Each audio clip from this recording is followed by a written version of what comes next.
pelayanan dulu misalkan 7 hari, bagaimana caranya kita bisa menjadi 5 hari.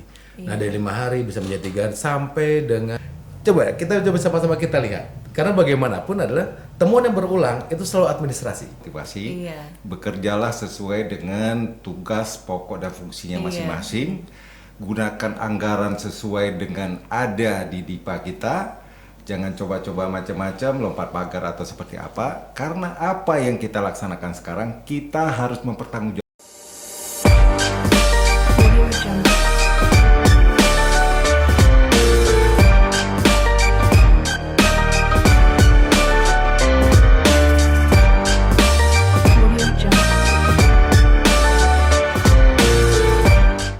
Halo Sobat Karantina, Assalamualaikum warahmatullahi wabarakatuh. Waalaikumsalam warahmatullahi wabarakatuh. Sobat Karantina, bertemu lagi di Kita Podcast, podcastnya Karantina Pertanian Palembang. Pemirsa Kita Podcast, senang sekali pada kesempatan kali ini kita kedatangan tamu yang sangat istimewa, yaitu Bapak Andri Asmara SEMM. Bapak boleh disapa pemirsa Kita Podcast? Halo. Ya, Bapak Andri ini adalah Inspektur 3 dari Inspektorat Jenderal Kementerian Pertanian. Pemirsa Kita Podcast, tidak lupa juga pada kesempatan kali ini saya didampingi oleh Kepala Balai Karantina Pertanian Kelas 1 Palembang, Bapak Dr. Hewan Azhar. Bapak disapa. Halo, pemirsa Kita Podcast. Ya, pemirsa Kita Podcast, tentunya masih setia ya menantikan podcast dari Karantina Palembang, tentunya dengan bintang-bintang tamu yang menarik. Dan kali ini sesuai janji kita menampilkan bintang tamu yaitu Bapak Andri Asmara. Pak Andri ini tadi sudah saya jelaskan di awal datang dari Inspektorat Jenderal Kementerian Pertanian. Bapak, ini kan pemirsa Kita Podcast ini barangkali banyak yang belum tahu ya Pak ya. Adapun tugas pokok dan fungsinya dari Inspektorat Jenderal itu apa, Pak? Ya memang tugas dan fungsi Inspektorat Jenderal itu sebenarnya itu ada 5. Tapi yang pasti adalah kita melaksanakan pelaksanaan pengawasan, yaitu berupa pengawasan berupa audit, kemudian kita melakukan review, kemudian kita melakukan pendampingan, dan kemudian kita melakukan juga pengawalan. Tapi yang pasti adalah tugas fungsi kita adalah melakukan kegiatan yaitu assurance, quality assurance, dan juga kita melakukan consulting partner. Yaitu untuk kita melakukan quality assurance, yaitu kita untuk memastikan bahwa program-program dan kegiatan-kegiatan itu berjalan sesuai dengan ketentuan yang ada. Kemudian kita consulting partner, kita mendampingi sehingga program-program dan kegiatan itu tercapai sesuai dengan tujuannya. Itu Bu. Gitu. Ya. Pak, untuk ini sendiri ya Pak ya, di Inspektorat itu kan ada istilah di Kementerian Pertanian itu ada sistem pengendalian intern. Iya. Sistem pengendalian intern itu seperti apa sih Pak? Ya memang sistem pengendalian internal ini kan sudah dia sudah beradaptasi, kemudian sudah ada perubahan-perubahan. Kalau dulu itu kita berdasarkan SP yang PP 60 itu bahwa segala sesuatu resiko itu harus kita kendalikan. Sekarang adalah yang kita kendalikan adalah mengenai residunya saja. Jadi apabila ada resiko yang tidak perlu kita kendalikan dan masih dalam batas tolerance, artinya adalah kita biarkan karena itu dia tidak akan berpengaruh terhadap program, tetapi justru yang dapat berpengaruh terhadap pencapaian tujuan program itu baru itu kita kendalikan.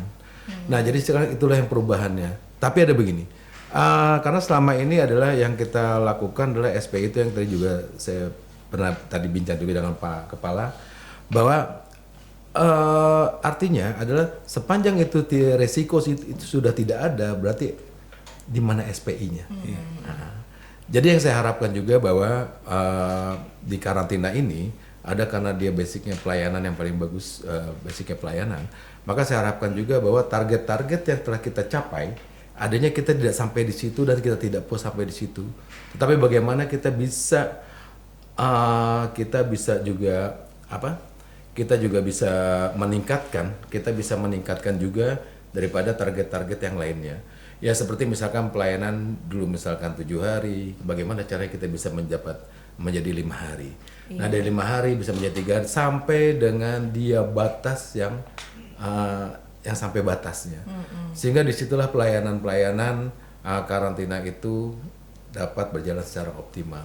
Dan selain itu makanya itu yang juga saya tegaskan lagi bahwa artinya adalah SPI itu adalah sepanjang itu ada risiko di situ. Jadi kalau sepanjang itu risiko sudah tidak ada, karena SPI itu bisa dibilang untuk apa kita melakukan SPI lagi. Oke, ini boleh tanya-tanya sedikit nih Bapak Kepala Balai. Menurut Bapak Kepala Balai sendiri, SPI itu seberapa penting ada di UPT? Terima kasih Bu Novi. Saya merasa ini adalah sebuah kegiatan yang sangat penting SPI itu. Karena saya melihat dengan ada SPI dalam sebuah organisasi baik di pemerintahan maupun di institusi yang lain, bahwa semua program kegiatan baik kegiatan operasional maupun kegiatan anggaran itu dapat ditelusuri dengan baik dengan adanya SPI, sehingga manajemen resiko itu bisa dikendalikan sejak dini, Pak. Dan suatu hari nanti tidak akan terjadi temuan berulang. Jadi semua proses SPI itu bisa terjalankan dengan baik, sehingga outputnya dapat tercapai terkait dengan kinerja organisasi atau institusi itu. Jadi SPI itu sangat perlu untuk sebuah organisasi. Sangat penting ya Pak, sangat ya, penting untuk sebuah sekali. organisasi. Pak Andri, kita boleh tanya lagi nih kan, kita kan setiap tahun itu biasanya kedatangan Irjen untuk melakukan audit di UPT, khususnya di Palembang saat ini ya Pak ya. Nah, dalam audit itu kan biasanya ada temuan-temuan ya Pak ya. Nah itu bagaimana ya Pak ya, langkah-langkah yang bisa kita tempuh agar temuan-temuan yang ada di tahun sebelumnya itu tidak terjadi di tahun-tahun berikutnya, atau temuan berulang ya Pak ya. Iya, memang ini kan kalau temuan berulang ini kan kayak atau ada beberapa kali temuan dari eksternal maupun internal, itu temuan itu selalu berulang. Nah sebenarnya kan kita sudah ada di dalam laporan bahwa itu menindaklanjuti daripada temuan tersebut selama sekian hari. Tapi selama ini adalah saya ngomong apa adanya ya. Kadang-kadang kalau misalkan temuan itu tidak terkait dengan rupiah dalam tanda kutip, akhirnya tidak terlalu dipikirkan. Akhirnya udah ini administrasi. Akhirnya kita coba sama-sama kita lihat. Karena bagaimanapun adalah temuan yang berulang itu selalu administrasi. Administrasi seperti apa. Tapi juga bukan berarti yang saya bilang ini bahwa teman-teman itu mengatakan tidak.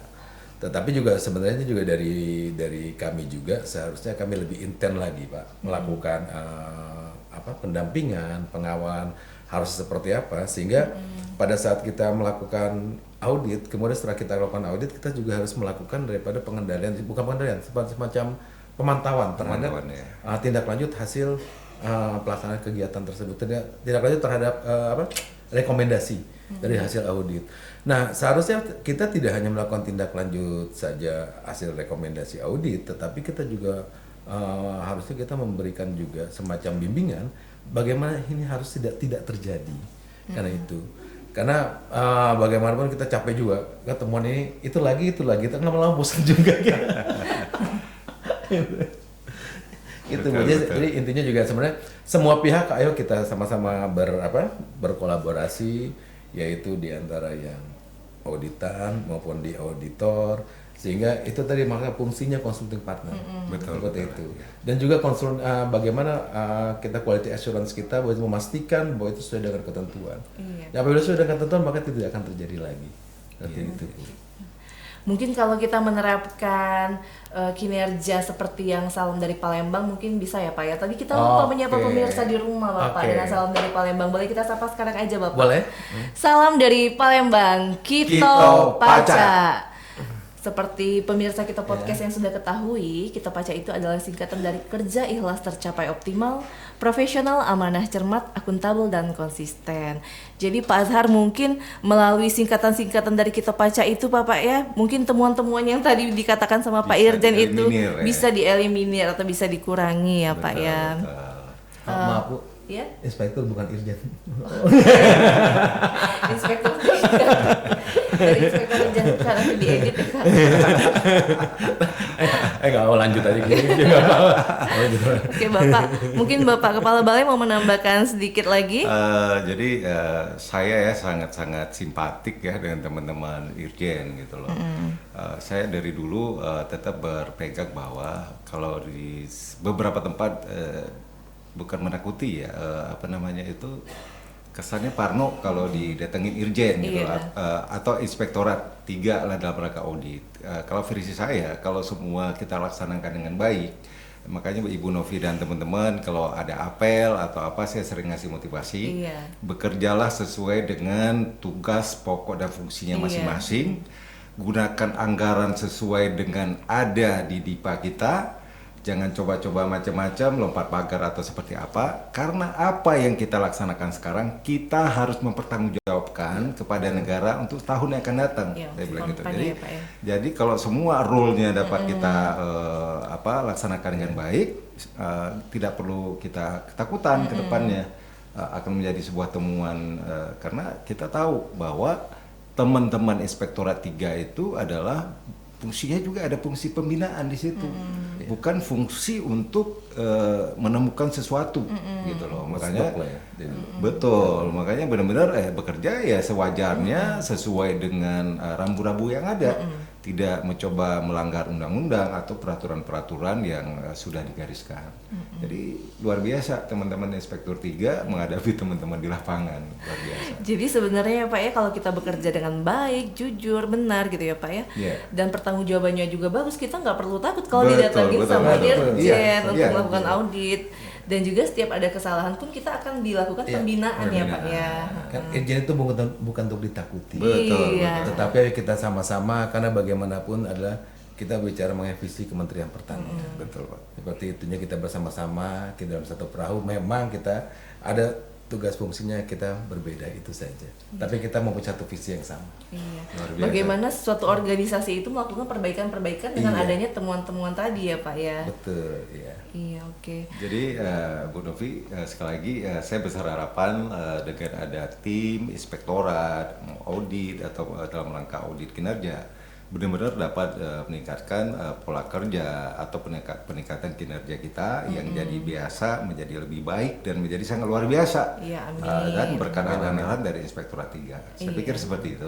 Iya, oke. Mungkin cukup itu saja podcast kita hari ini. Baik, ya Pak ya. makasih, Pak Bu Irjen, Novi. Pak Inspektur 3. Terima kasih atas kesempatannya sudah mau hadir di Kita Podcast. Kita Podcast ini merupakan media berbagi informasi dan juga silaturahmi dari Karantina Pertanian Palembang. Oke, Bapak, Pak Azhar dan Pak Andri, mari kita tutup sama-sama. Pemirsa Kita Podcast, sampai jumpa di podcast selanjutnya. Wassalamualaikum warahmatullahi wabarakatuh. Waalaikumsalam warahmatullahi wabarakatuh. Makasih Bapak.